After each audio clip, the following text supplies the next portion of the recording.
Holmberg nació en Buenos Aires en 1852. Se graduó en medicina y luego se dedicó al estudio de la fauna y flora de su país, a cuyo estudio dedicó varias expediciones y publicaciones. Además, su formación en lenguas clásicas y modernas le permitió incursionar en la literatura. Este cuento, que es anterior a uno escrito por Oscar Wilde, es precursor también del modernismo.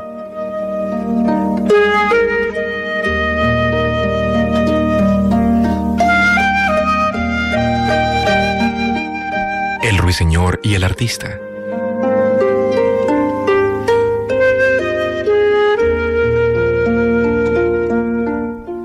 Carlos era un excelente pintor.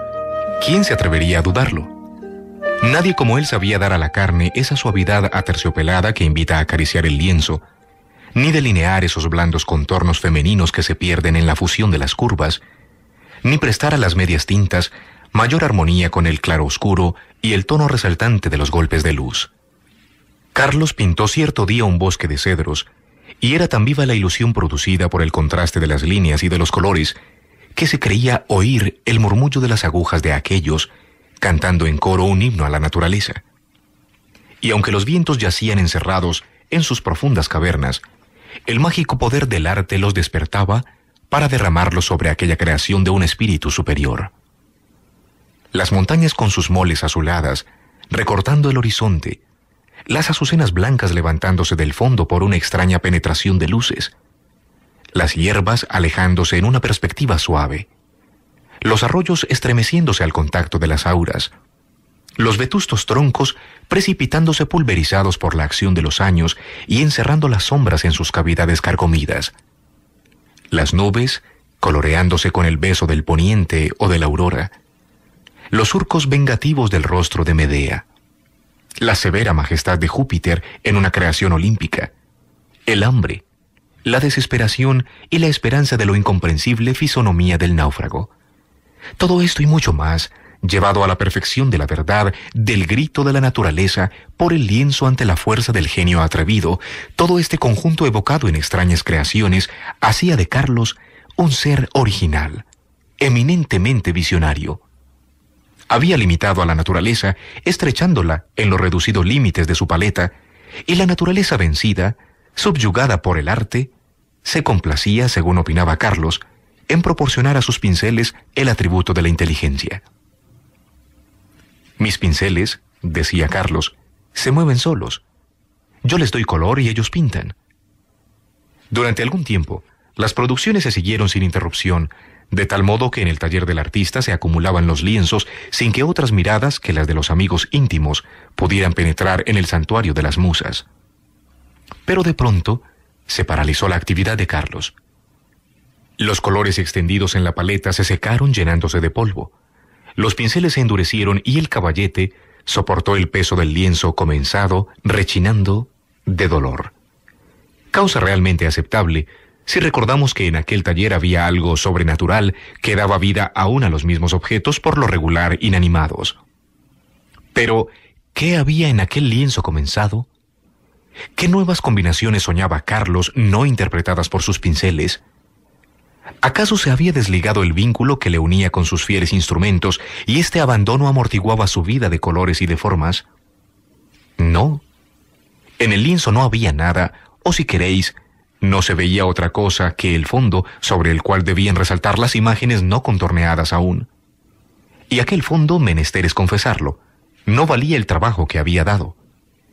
Era de un gris azulado oscuro sobre el cual se hubiera destacado una estrella con el reverberar de su fulgor sidéreo.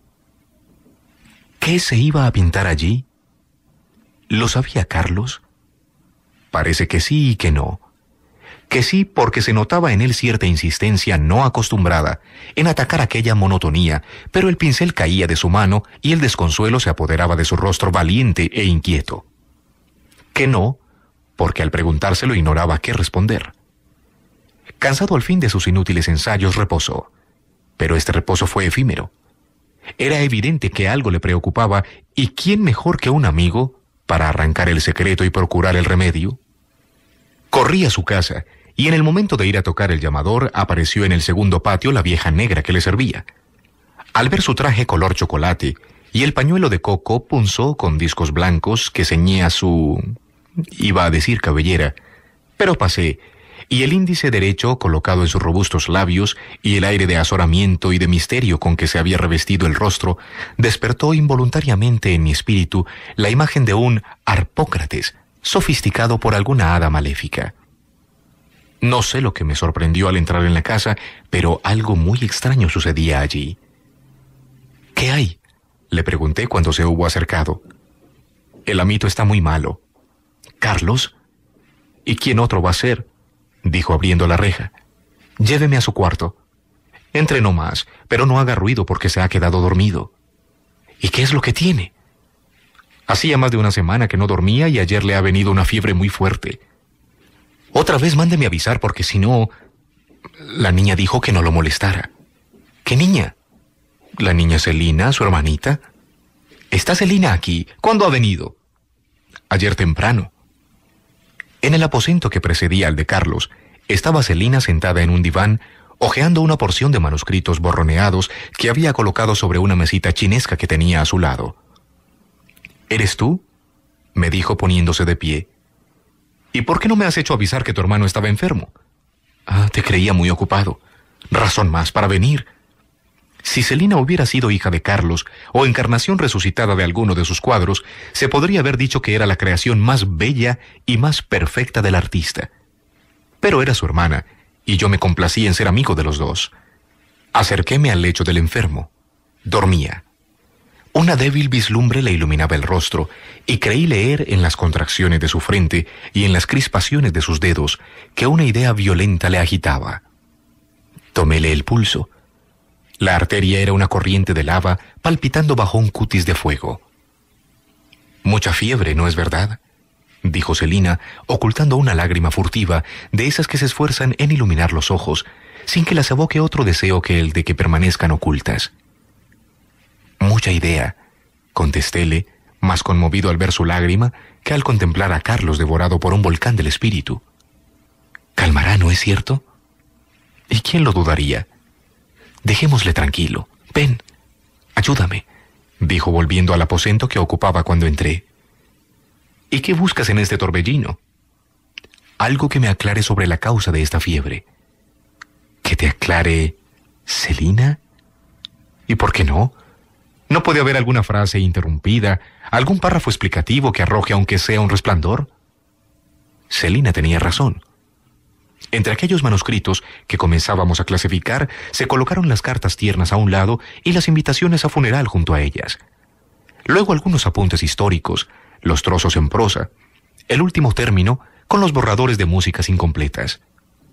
Todo lo leíamos 1, 2, 10 veces. Pero aquellos no eran secretos para nosotros.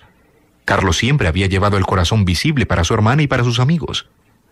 Al principio nos agitaba el triste presentimiento de no hallar nada. Pero poco a poco, nuestros rostros se fueron iluminando simultáneamente con los resplandores de la esperanza. ¿Has hallado algo, Celina? ¿Y tú?, me preguntó sonriendo de alegría. No contesté, me pareció inútil. El alma palpitaba en el semblante. En las cartas amorosas, en los versos, en las pautas sin notas o con ellas, en todos y en cada uno de aquellos papeles se leía la palabra Ruiseñor. Pero Ruiseñor no nos explicaba casi nada. Era necesario buscar el calificativo. En este manuscrito se leía palpitante como arrojado al acaso. En otro, Ruiseñor en agonía. En aquel, artista desconsolado. Y en muchos, Ruiseñor, última nota. ¿Qué deduces de todo esto?, pregunté a la hermana de mi amigo. Deduzco sencillamente que Carlos desea representar un cuadro con un ruiseñor que modula las últimas notas de su último canto, y no hallando ni las líneas ni los colores más apropiados, se empeña en una lucha terrible con una inspiración que huye de su espíritu, y por eso ha pintado como fondo un cielo nocturno. Eres un hada, le dije tomándole la mano. Todos los sabios del mundo no habrían reunido con tanta felicidad una serie más perfecta de coincidencias. Soy mujer, dijo Celina, iluminada por una aureola tenue, como la primera vibración del día en el azul profundo de la noche. No, tú eres un ser extranatural encerrado en una forma femenina. Tú eres la inspiración de Carlos. Eres el delicado genio del artista. Y tu última lágrima ha sido tu primera esperanza. Celina sonrió, pero sonrió con otra lágrima. Su mano estaba helada. Carlos desea pintar un ruiseñor cantando, dijo, y moduló un suspiro que parecía la primera nota del ruiseñor que no podía pintar Carlos. Pobre Carlos, si era cierto lo que Celina decía. Un ruiseñor cantando.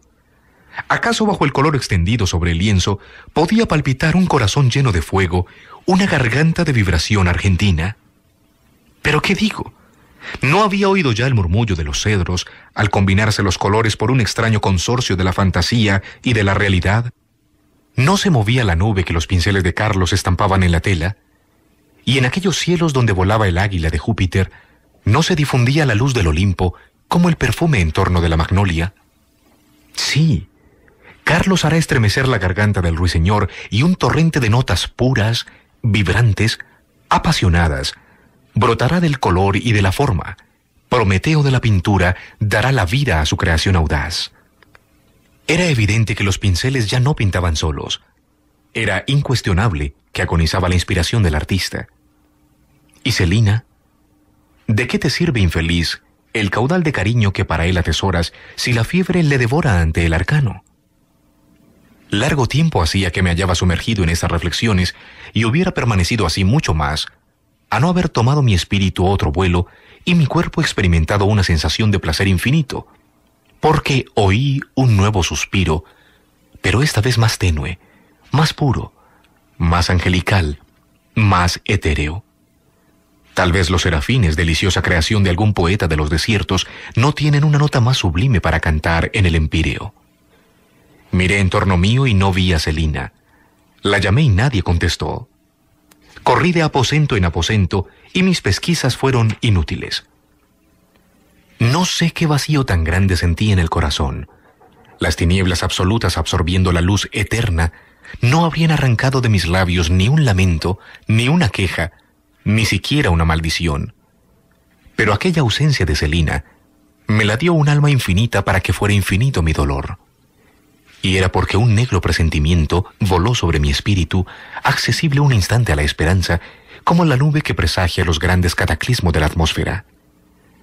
Desesperado al fin de verme solo, corrí al aposento en que Carlos dormía el sueño de una fiebre originada por el arte, y sentándome en un sillón, junto a la cabecera de la cama del enfermo, esperé.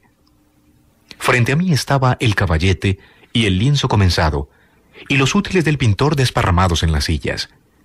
En las paredes algunos bocetos que representaban vírgenes lacrimosas que Carlos había diseñado sonriendo entre sus líneas no indecisas, y aquella transformación de rostros que yo había visto animados por la alegría me hizo comprender una vez más que una pintura no es una piedra, y que el amor, el odio, el desconsuelo, la resignación y la esperanza pueden palpitar en lo que aparentemente no es más que un boceto.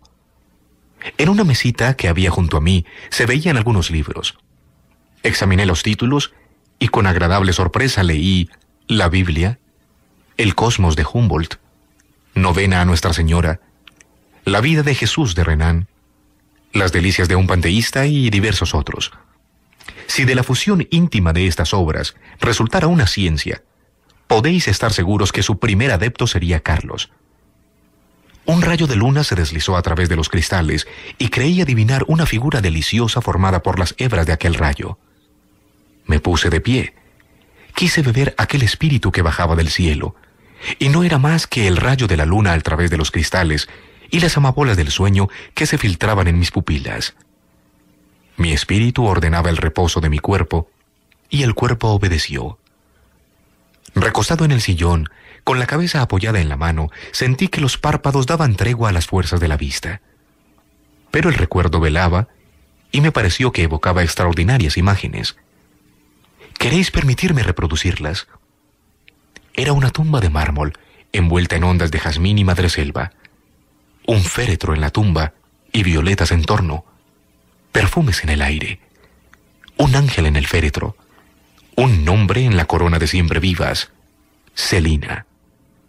Gotas de rocío en las violetas, en las madreselvas y en los jazmines, apagaban la sed de las avecillas y quemaban las cuerdas de las liras. El canto era un sacrilegio allí. Violetas y lágrimas. Y la realidad volvió a apoderarse de mi alma y me encontré en el dormitorio de Carlos velando su fiebre. «Celina es un delirio», me dije. Es cierto que Carlos tenía una hermana de este nombre que murió hace 2 años. Tenía 15 y la que acabo de ver en el otro aposento representa 17. ¿Soy presa de una pesadilla ahora o lo he sido al entrar en la casa? Pero no. Tengo la evidencia más profunda de que Celina ha muerto hace 2 años y la más profunda evidencia de que he conversado con ella hace 2 horas. En este momento no duermo. Estoy seguro, convencido de ello. Dudar sería absurdo. Pero, ¿y cómo se explica que la vida y la muerte se presenten de un modo tan fantástico? Mejor es no explicarlo. Y volví a quedarme dormido, pero esta vez real y profundamente.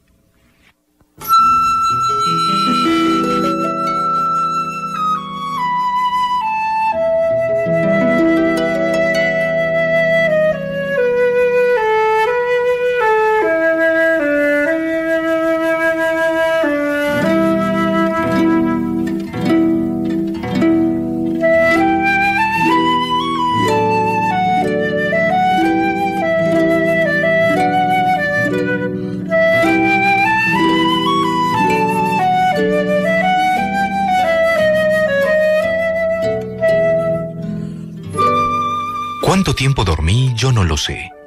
Tal vez hubiera dormido eternamente, pero sentí que me tocaba en el hombro.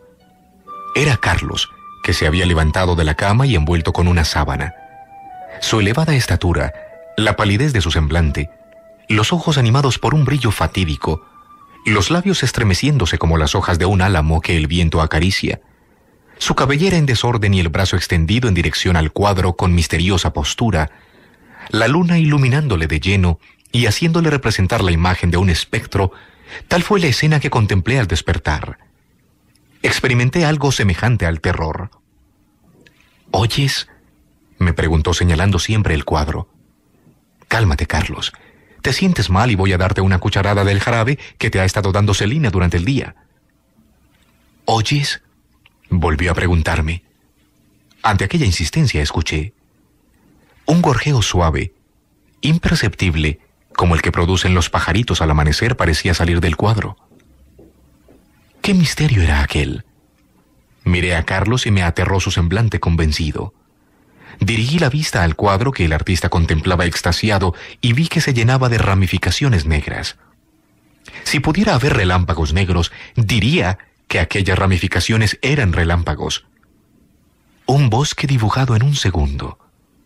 Pero era un bosque tétrico, sombrío, sin perspectiva, sin hojas, sin aire, sin vida, sin perfumes y sin rumores. Era una red de pinceladas negras y aquellas pinceladas aparecían espontáneamente. «Mis pinceles están pintando solos», dijo Carlos con la voz de un loco desesperado. Sobre el bosque una nube tendía su pesado velo. La luna se ocultó, pero en aquel mismo instante, la nube pintada en el cuadro comenzó a moverse, como impelida por un viento de la noche, y a medida que se dislocaba, se perfilaban de luz sus recortados bordes. El viento la desgarró y una nueva luna, argentina y brillante, lanzó un torrente de luz azulado sobre la escena sombría del bosque y del césped. Encanto y horror. Cada rama, cada hoja, cada tronco, cada hierba recibió el beso de la luna y la perspectiva iluminada alejó los últimos planos, difundiéndolos valerosamente en el fondo. Un vientecillo suave hizo estremecer las hojas y ondular el césped, y arrebatando sus aromas a aquel bosque de delirios, los esparció en torno nuestro, bañándonos en sus efluvios purísimos. «Celina, Celina, ven, contempla esta maravilla», exclamé en un arrebato inexplicable. «¡Calla!», me dijo Carlos. «Estás loco. ¿A qué Celina llamas?» «A tu hermana, con quien he estado conversando hace algunas horas». «Infeliz, Celina murió hace 2 años. Admira en silencio y no turbes el reposo de las tumbas con tus desvaríos».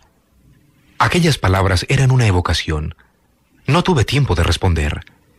Una nota dulce, cristalina, sonora, dominó el susurro de las brisas y evaporándose en el fondo del bosque como una gota de aroma del cielo, conmovió hasta la más humilde de las hierbas que tapizaban el cuadro.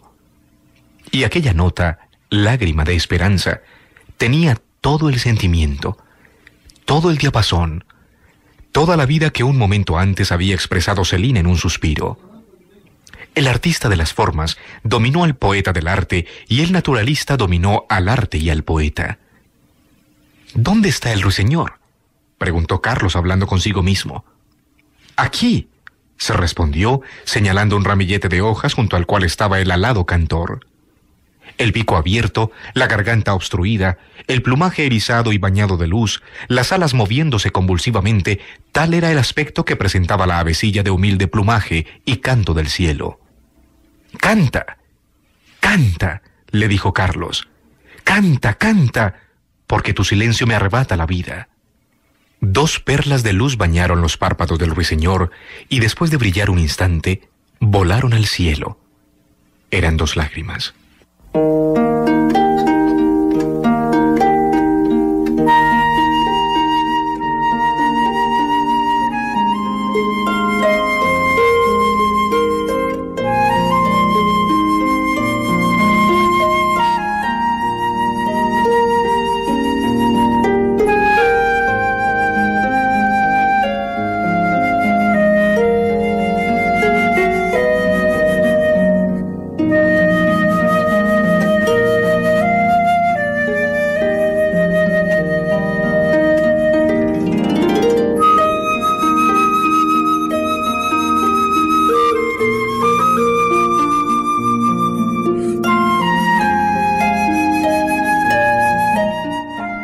Un profundo silencio reinó en la escena del cuadro.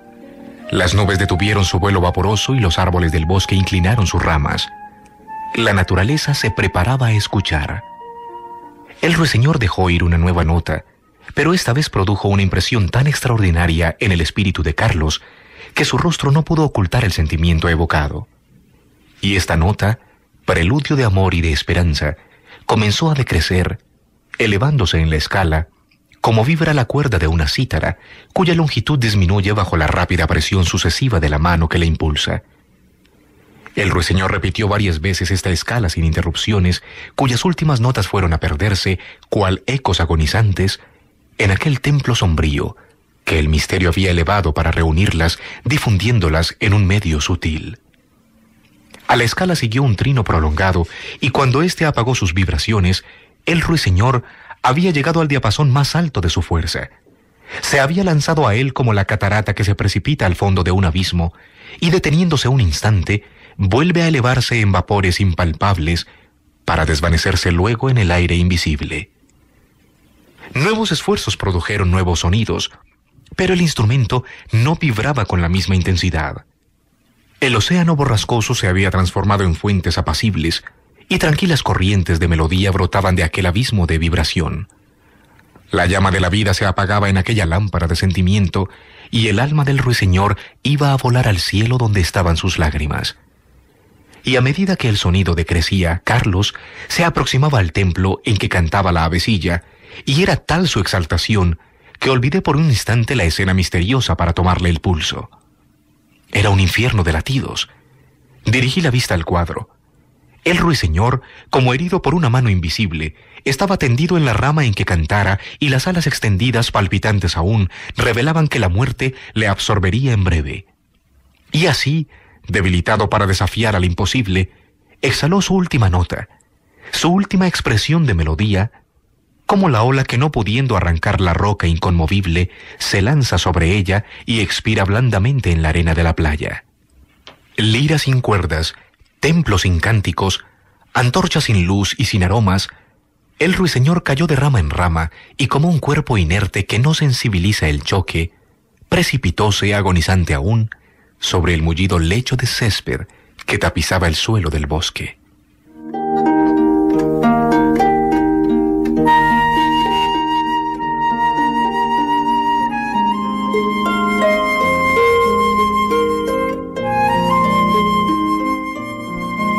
¿Qué pasó entonces en nuestras almas?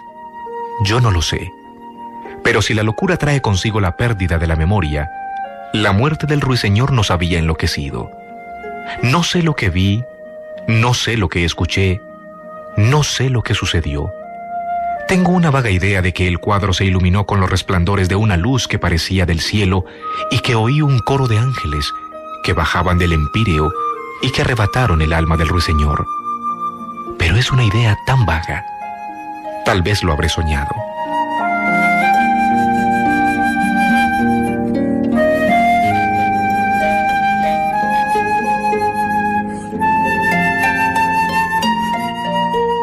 El sol estaba muy alto cuando desperté, sentado en el sillón junto a la cabecera de la cama de Carlos. ¿Cómo te sientes?, pregunté al amigo. Yo, perfectamente. ¿Y tú? Es original tu pregunta. ¿Cómo? ¿Y es que el de la escena que hemos contemplado qué? ¿Ah? Exclamó súbitamente sentándose en el lecho y dirigiendo la vista al cuadro. Mira.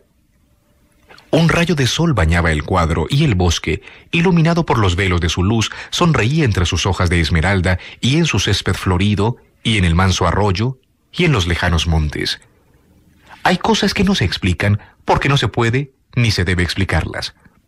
Si se admira lo que se ignora, es necesario ignorar algo grande para tener algo grande que admirar, y aquel cuadro vivo, que momentos antes había sido centro de la mayor admiración posible en espíritus humanos, era una prueba evidente de esta proposición. Carlos saltó del lecho y, llevando la mano hacia el lienzo, tocó el ruiseñor tendido sobre el césped. El ruiseñor no se había enfriado aún. ¿Por qué no llamas a Celina? Estás loco. No te he dicho que Celina ha muerto hace 2 años. ¡Carlos!, exclamé aterrorizado. ¿No acompañaste tú el cortejo fúnebre? ¿Pero y qué? ¿Será ilusión también la negra vieja que me recibió y que me dijo que Celina había llegado antes de ayer? ¿Negra vieja? ¿Qué negra? La criada que te sirve, la criada. ¿A mí? Si yo vivo completamente solo. El único servicio que tengo es un muchacho que viene todas las mañanas a arreglar la casa. Carlos, tú no eres mi amigo. Tu fiebre, Celina, los papeles, la negra. Es ilusión todo eso. Todo, menos el cuadro. Aquello era un abismo, y cuando iba a precipitarme en él con mis reflexiones, el día comenzó a oscurecerse hasta el punto que quedamos sumidos en las tinieblas más profundas. Me puse de pie, Carlos ya lo estaba. Juro por todos los colores y por todas las artes que no volveré a pintar un solo cuadro, dijo Carlos con acento desesperado. Y como para justificar aquel juramento, se difundió en el taller una luz imperceptible que, aumentando poco a poco de intensidad, vino a condensarse en su centro. Esta es la inspiración que se despide para siempre de mí. Lo juro por ti, luz del espíritu, dijo extendiendo la mano hacia aquel resplandor antes indeciso. Pero admirad nuestra sorpresa cuando observamos que aquella concentración de luz tomó la forma de Celina, con sus gracias infantiles, con su delicada sonrisa. La Celina de luz dirigió la mirada al cielo y se desvaneció como el resplandor de una ilusión perdida. Entonces, recién entonces, reconocí con Víctor Hugo que hay momentos supremos en los cuales, aunque el cuerpo esté de pie, el alma está de rodillas. El ruiseñor se había helado ya.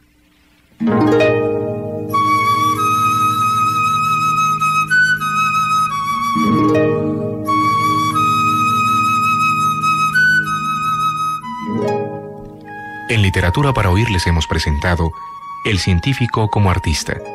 Relatos de Eduardo Homberg, escritor argentino.